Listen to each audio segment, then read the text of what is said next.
está fazendo um trabalho escolar, né, e a gente está abordando o tema da intervenção militar. A gente está com foco especificamente na de 64.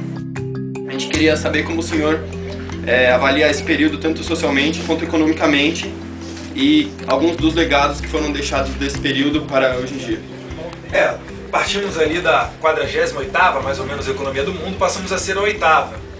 Tivemos a construção da ponte Rio-Niterói, uma ponte de 14 quilômetros, usina nuclear de Angra, criação da Zona Franca de Manaus, da Embrapa, criação da maior hidrelétrica, até pouco tempo atrás, né? Agora a China bateu recorde, mas a maior hidrelétrica, né, que era a de Iguaçu, a de Foz do Iguaçu, a usina de Itaipu. Então, assim, são obras que rasgavam o país, obras em que você pensava muito mais no futuro do Brasil do que em eleições a cada 4 anos, em angariar votos, e com certeza isso aí deu muito suporte para que hoje nós não enfrentássemos uma crise energética. Eu te pergunto, qual é a grande usina que foi feita pelo governo, pela democracia, entre aspas, de 85 para cá? Agora é que recentemente está saindo a de Giral, né? Mas fora isso, pouca coisa se fez. Temos o incremento da sanha ambientalista, onde se você tiver uma propriedade rural, você dificilmente consegue fazer ali uma usina hidrelétrica para abastecer a si e aos seus vizinhos, tamanhas dificuldades ambientais que são impostas.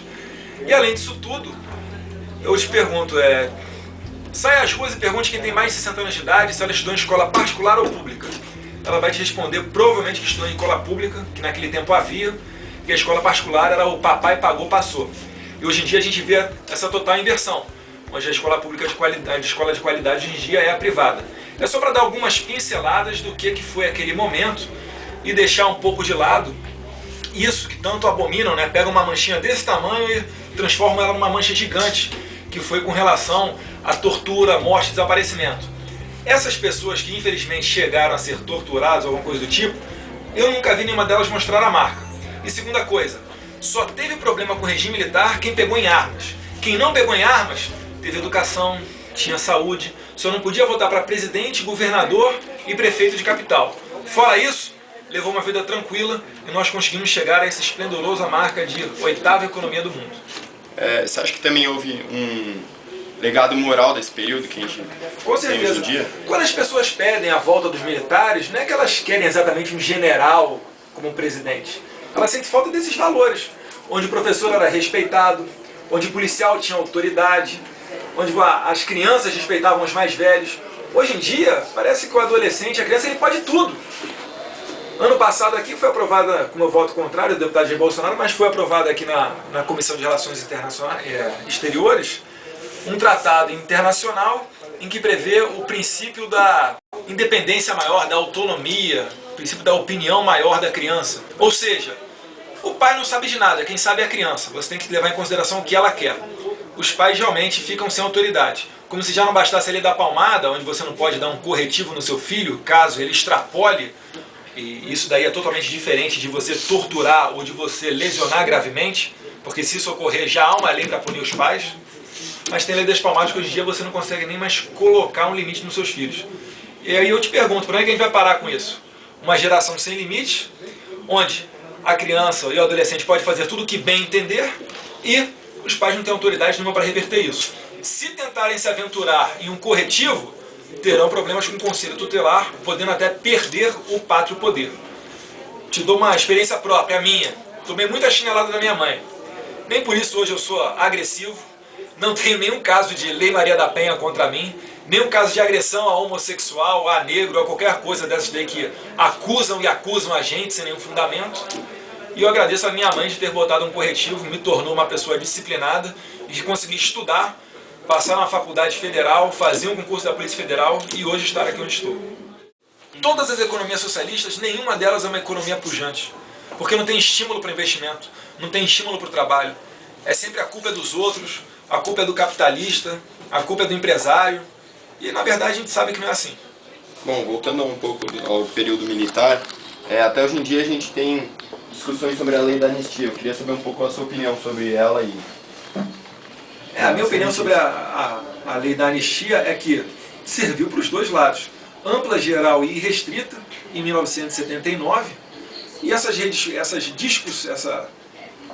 rediscussão com relação a isso tudo serve apenas para caluniar os militares. Sabia que o Brasil já teve avião sequestrado? Que Dilma Rousseff fez parte de grupo que cometeu latrocínio? Que já mataram um general do exterior que estava fazendo curso aqui por engano? Enfim, são em torno de 111 militares que tombaram durante esses 20 anos aí de regime militar. Você não sabe, talvez você saiba o nome de um ou dois, talvez. Agora, do outro lado, você vai falar um monte de coisa ali. Marighella, Lamarca, Herzog. Eu não vou discutir contigo porque é óbvio, eu não vou ser hipócrita aqui de falar que não houve excesso. Todo governo tem excesso. Agora, essas 400 mortes que ocorreram em 20 anos, hoje, acontece num final de semana e parece que o pessoal está anestesiado. Jornalista, falam do Herzog. Se esquecem do jornalista que morreu em 1966 numa bomba no aeroporto de Guararapes, em Pernambuco. Esse daí eu te garanto que você nunca ouviu falar. Sabe por quê? Porque quem botou aquela bomba ali foi a Ação Popular. Grupo do qual, inclusive, participou o atual senador José Serra, que já reconheceu no editorial da Folha que haviam pessoas naquele tempo que não lutavam por democracia, mas sim por uma ditadura do proletariado, um sistema semelhante ao cubano. Será que a nossa ex-presidente, né, quero crer que ela não vai voltar, será que ela é tão democrática assim? Por que quando ela visita Fidel Castro não chama a atenção ali para os fuzilamentos no paredão, ou para que as pessoas estão morrendo para sair de Cuba em botes infláveis, ou seja lá o que for, para cruzar um caminho cheio de tubarão para chegar na Flórida? Será que o socialismo é mesmo essa felicidade toda? Por que ninguém dos Estados Unidos sai dos Estados Unidos para ir para Cuba, então? Mais ou menos por aí. Falando justamente disso, relacionado com o impeachment, durante o discurso, o seu pai, Jair Bolsonaro, citou o Carlos Alberto Ustra. A gente queria saber um pouco da importância que ele tem para vocês. Tá. Sabe por que irritou tantos eles? Porque tem mais de 30 anos que eles fazem um trabalho muito bom, eles têm que dar o braço a torcer, nas universidades, de maneira a doutrinar. Eu fiz a FRJ, eu já vi ali diversos parlamentares de esquerda na semana jurídica. E isso contava para... Vocês fazem direito? Não. Estão na escola ainda. Estão na escola ainda, último ano. Mas na faculdade de direito, para você se formar, você tem que ter a grade curricular, mais algumas matérias eletivas. E essas matérias, horas complementares. Para ter esse mínimo de horas complementares, valia a pena, você tinha que ir na semana jurídica. E era sempre Moulon, Mink, pessoas da esquerda, e nunca, em que pese ter a facilidade de ter um filho estudando na universidade, nunca convidaram meu pai. Boa parte do país a refletir e a pensar o que foi esse período e quem foi o coronel Carlos Alberto Brilhante Ustra, tão demonizado pela esquerda. Outros parlamentares citaram Lamarca, falaram da juventude, né, que combateu no regime militar, como foi o caso do filho do Zé Dirceu, que está preso, tá mais enrolado do que não sei o que no Lava Jato. E quando eles citaram esses guerrilheiros de esquerda, aí tudo bem. Quando você fala do Carlos Alberto Brilhante Ustra, que não tem nenhuma condenação criminal contra si falando que ele é torturador, não tem nada, a não ser depoimento de pessoas que falam que impeachment é golpe, esses mesmos que falam aí que o Ustra é torturador, falam que quem defende impeachment é golpista. Mentem o tempo inteiro. Dilma Rousseff mentiu para conseguir se eleger. Aí quando fala do regime militar vai falar que é verdade? Ah, botou rato, deu choque em grávida. Calma lá, né? Um pouquinho de coerência. Mas enfim, o Ustra ele tem um livro, várias pessoas estão lendo o livro dele, inclusive é até com dificuldade que você consegue o livro, A Verdade Sufocada. É o 6º livro mais vendido no Brasil, daqueles que não são de ficção. Então, com certeza, foi um excelente serviço que o deputado Jair Bolsonaro teve, muita coragem, que a gente tomou pancada até de pessoas próximas de nós, falando que não seria necessário ele chegar a revirar isso tudo, mas, a partir do momento que você tem uma rediscussão da lei de anistia, uma Comissão Nacional da Verdade, por 6 pessoas indicadas por Dilma Rousseff, você vai ficar quieto? Isso aí, para mim, é se omitir. E pode ter certeza, a última coisa que a gente vai fazer aqui é se omitir. Aqui a gente tem um lado, a gente tem posição, e é por isso que ele foi mais votado do Rio de Janeiro. Em relação ao MST que você citou, o que você acha do movimento em que eles invadem umas terras? Eu sou totalmente contrário. Invasão de terra para mim não é protesto, para mim é crime. Eles não querem apenas a terra, eles querem a terra, querem os tratores, querem os meios de produção. Então eu também quero. Eu quero abrir, vamos pensar numa loja bacana aqui, eu quero abrir uma Calvin Klein aqui, quero as roupas na minha mão, o espaço para a loja e tudo. Meus caros, só o trabalho, só o estudo consegue libertar a pessoa. E outra, coisa mais comum do mundo, invadem a terra, conseguem fazer o assentamento, vendem e partem para a próxima. Então, na verdade, é um grande negócio. No que dependesse de mim, presidente nenhum receberia qualquer integrante do MST. Porque quando eles vêm aqui, ficam massacrando a pobre da polícia militar, que não pode fazer nada, cada vez mais sem meios para trabalhar. Em São Paulo estava falando que nem gás lacrimogêneo, spray de pimenta poderia usar durante um tempo nas reintegrações das escolas. Eu quero ver esse pessoal que prega isso, dar o exemplo e ir à frente numa reintegração de posse. Ver lá no MST como é que faz para você reintegrar a posse de uma terra invadida pela MST. Terras essas que ficam sem produzir. Não passam de bandos de criminosos. O meu ponto é esse. Voltando um pouco à questão da intervenção militar, diante do cenário político atual, você acha que seria a melhor solução a volta dos militares ao poder, como em 64? Não. Hoje em dia o militar ele não tem condição de fazer isso. Por quê? Porque foram tão caluniados durante 30 anos que se eles se aventurarem a fazer isso, no dia seguinte isso aqui está cheio de soldado da ONU, comoção internacional e até muitas pessoas em que pese de bom coração, mas de repente iriam derramar sangue à toa, achando que estariam lutando por democracia. Então eu te digo, os militares, eles não são alheios a políticas. Em que pese eles não demonstrarem, não expressarem opiniões, todo mundo sabe o que está acontecendo com o país. Agora, eu acredito que eles só venham tomar alguma atitude repressiva, mas não preventiva, como ocorreu em 64. Então, se chegar a esse ponto, eu acredito que a gente vai ter que comer muito capim ainda, vai ter que chegar a uma situação parecida à Venezuela, para que alguém das Forças Armadas tome alguma iniciativa. Desde que dentro do artigo 142 da Constituição, que prevê a garantia da lei e da ordem. Um dos chefes de poder, chefe do Legislativo, do Executivo ou do Judiciário, pedindo a intervenção militar em caso de grande distúrbio para garantir a manutenção da lei e da ordem. Fora isso, não acredito, em que pese algumas pessoas pedirem, os militares não vão intervir.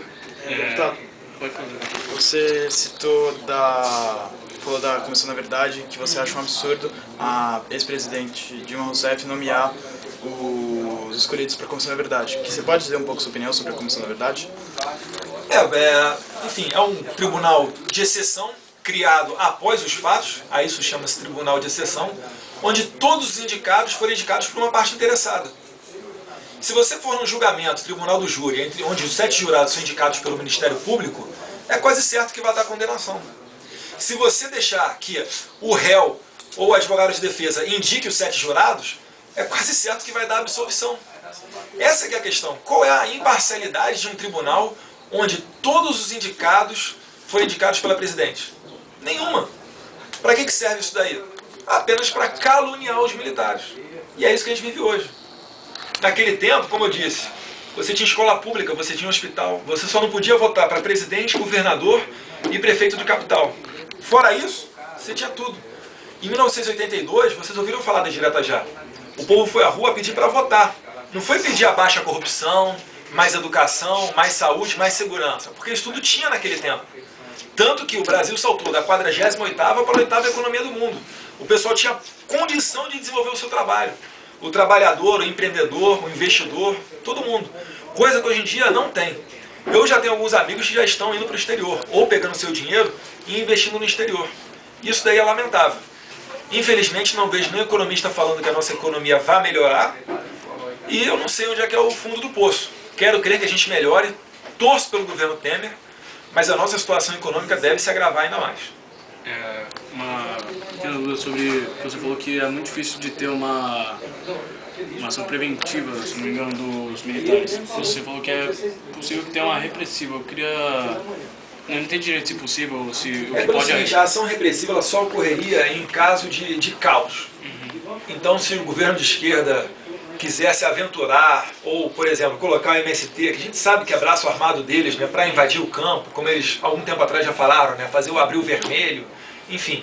Se eles colocarem o MTST para trancar São Paulo, que hoje em dia com 100, 200 pessoas você consegue parar 2 ou 3 vias principais da cidade e trancar a cidade, aí realmente vai ser preciso que, quero crer que, ou o presidente da Câmara, ou o presidente do STF, ou o presidente da República, chamem as Forças Armadas para que acabem e desobstruam as vias, para que retorne, para que seja retomada a normalidade. Essa que seria uma ação repressiva. Mas ainda assim, de acordo com o artigo 142 da Constituição. Quando teve a crise do petróleo, eles lançaram pro álcool, né? Hoje em dia, coitado, quem investiu em cana-de-açúcar hoje em dia está se dando mal, porque o governo prometeu, incentivou, o pessoal foi para o campo, produzir a cana-de-açúcar, criar as usinas, e hoje em dia a maioria esmagadora delas está fechada, porque o governo não segurou o preço e colocou o preço do álcool um pouquinho até pior do que o preço da gasolina. Então o brasileiro voltou a abastecer o carro com gasolina e não mais com álcool. Vou fazer a pergunta para vocês. Já ouviram falar na crise de 22? Grande crise de 22 nos Estados Unidos? 22, não, a gente chegou a estudar bem a profunda a de 29, mas 22 não chegamos a... É isso aí. Sabe por que você ouviu falar de... nunca ouviu falar de 22? Porque o governo americano pouco ou nada interviu na economia. Na de 29, o que acontecia?